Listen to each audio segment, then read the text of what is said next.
नमस्कार साथियों, आपका एक बार फिर से बहुत बहुत स्वागत है हमारे इस यूट्यूब चैनल पर। और जैसा कि आप लोगों को पता है कि हमारे इस यूट्यूब चैनल पर आप लोगों के लिए बिहार सिविल कोड एग्जामिनेशन 2022 को लेकर बहुत सारे तमाम मॉडल प्रश्न पत्रों का जो है प्रैक्टिस आप लोगों को करवाया जा रहा है। और यहाँ पर मैं आप लोगों को बताता चलूँ कि हमने अपने यूट्यूब चैनल पर बिहार करंट अफेयर्स, है ना, बिहार करंट अफेयर्स और जीके जीएस, ठीक है, जो कि आपके इस एग्जामिनेशन के दृष्टिकोण से काफी उपयोगी है, बिहार सिविल कोड एग्जामिनेशन के दृष्टिकोण से। तो हमने जो है प्लेलिस्ट भी अपने चैनल पर बना दिया है। अगर अभी तक आप लोगों ने इस चैनल को सब्सक्राइब नहीं किया है तो प्लीज सबसे पहले चैनल को सब्सक्राइब कर ले, साथ ही बेल आइकन को जरूर प्रेस कर ले और उन प्लेलिस्ट को भी जाकर चैनल के पेज पर जरूर विजिट कर ले। और यहाँ पर मैं आप लोगों से यह भी कहना चाहूंगा कि आप लोग जो है क्वेश्चन को अटेम्प्ट करने का प्रयास कीजिए, ठीक है। क्वेश्चन को अटेम्प्ट करने से आप लोगों को फायदा यह होगा कि आप लोग अपने आप को ही असेसमेंट कर पाओगे कि आप लोग जो है कितना सटीक गेस कर पा रहे हो क्वेश्चन को, है ना। वीडियो को पॉज करके आप लोग प्रयास करें कि क्वेश्चन का आंसर जो है आप कमेंट में बताएं, ठीक है। चलिए, तो बिना विलंब किए आज के वीडियो में शुरू करता हूं। आज का जो हमारा वीडियो है वो बिहार करंट अफेयर से रिलेटेड है, ठीक है। और इसका जो पहला प्रश्न है, देखिए आपके स्क्रीन पर, बहुत ही बढ़िया प्रश्न। देखिए कहता है, बिहार में ई संजीवनी पोर्टल की शुरुआत निम्नलिखित में से कब की गई है, ठीक है। ई संजीवनी पोर्टल आप लोग ध्यानपूर्वक यहाँ पर देखते चलिएगा, है ना। तो बिहार में जो है ई संजीवनी पोर्टल की शुरुआत फरवरी 2021 में की गई है। नेक्स्ट जो प्रश्न है हमारा यहाँ पर, देखिए कहता है, ई संजीवनी पोर्टल निम्नलिखित में से किससे संबंधित है ना। यहाँ पर देखिए स्वास्थ्य, शिक्षा, खेल, सरकारी कार्य, ठीक है। चलिए, तो इसका जो है राइट आंसर हमारा ऑप्शन ए हो जाएगा। ई संजीवनी पोर्टल जो है वो स्वास्थ्य से संबंधित है ना। इसके थ्रू जो है, इस पोर्टल के थ्रू स्वास्थ्य संबंधित सुविधा जो है मुहैया कराई जाती है ना। इसलिए इसका राइट आंसर हमारा ऑप्शन ए हो जाएगा, ठीक है।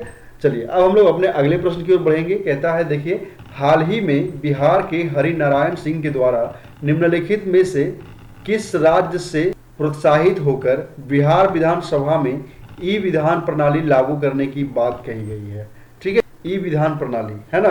ये हरिनारायण सिंह जो है हिमाचल प्रदेश के विधानसभा में लागू ई विधान प्रणाली से इंस्पायर होकर जो है इन्होंने बिहार विधानसभा में ई विधान प्रणाली लागू करने की बात कही है, ठीक है। अब हम लोग अपने अगले प्रश्न को देखेंगे। कहता है, बिहार विधानसभा में ई विधान प्रणाली लागू करने संबंधी सुझाव देने वाले हरिनारायण सिंह निम्नलिखित में से किस पद पर हैं, ठीक है। तो वो जो है लोक उपक्रम समिति के सभापति हैं हरिनारायण सिंह, इसलिए इसका राइट आंसर हमारा ऑप्शन बी हो जाएगा यहाँ पे, है ना।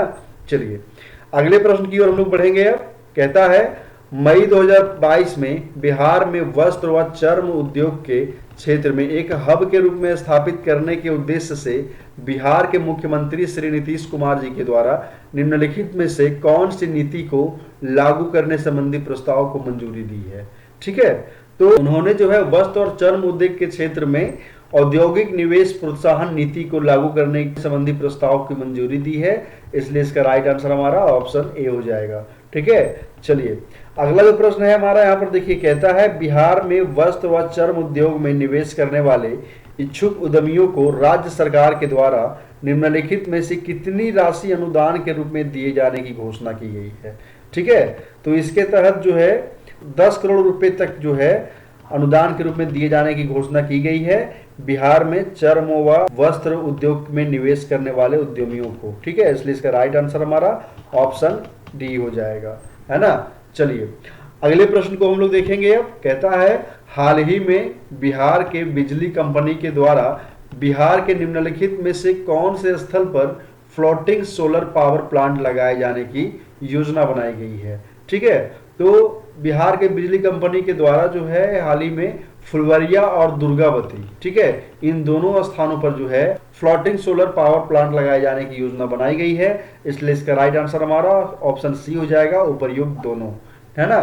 चलिए, नेक्स्ट प्रश्न जो है इसी से जुड़ा हुआ है, फ्लोटिंग सोलर प्लांट से रिलेटेड है, ठीक है। और यह देखिए बहुत ही बढ़िया प्रश्न है। कहता है, हाल ही में बिहार के निम्नलिखित में से कौन से जिले में राज्य का पहला फ्लोटिंग सोलर पावर प्लांट का उद्घाटन किया गया है, ठीक है। तो दरभंगा में जो है बिहार राज्य का पहला फ्लोटिंग सोलर पावर प्लांट का उद्घाटन किया गया है, इसलिए इसका राइट आंसर हमारा ऑप्शन डी हो जाएगा।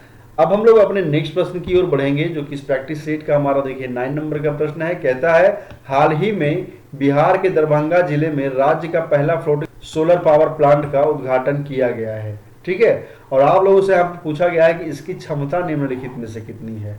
तो दरभंगा में जो फ्लोटिंग सोलर पावर प्लांट का उद्घाटन किया गया है उसकी क्षमता जो है 2 मेगावाट है, ठीक है। इसलिए इसका राइट आंसर हमारा ऑप्शन बी हो जाएगा, है ना। अगले प्रश्न को हम लोग देखेंगे जो कि इस प्रैक्टिस सेट का हमारा 10 नंबर का प्रश्न है। कहता है हाल ही में बिहार सरकार के द्वारा निम्नलिखित में से कौन से जिले में देश के सबसे बड़े सोने के भंडार की खोज की अनुमति दिया गया है, ठीक है। तो बिहार के जमुई जिला में जो है देश के सबसे बड़े सोने के भंडार की खोज की अनुमति दी गई है बिहार सरकार के द्वारा, इसलिए इसका राइट आंसर हमारा ऑप्शन ए हो जाएगा, है ना। तो आशा करता हूँ वीडियो आप लोगों को पसंद आई होगी।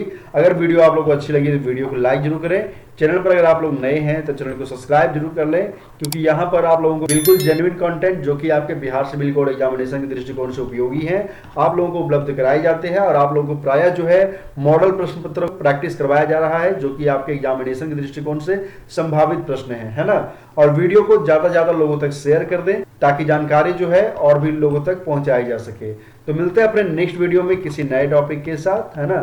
तब तक के लिए बाय बाय, टेक केयर।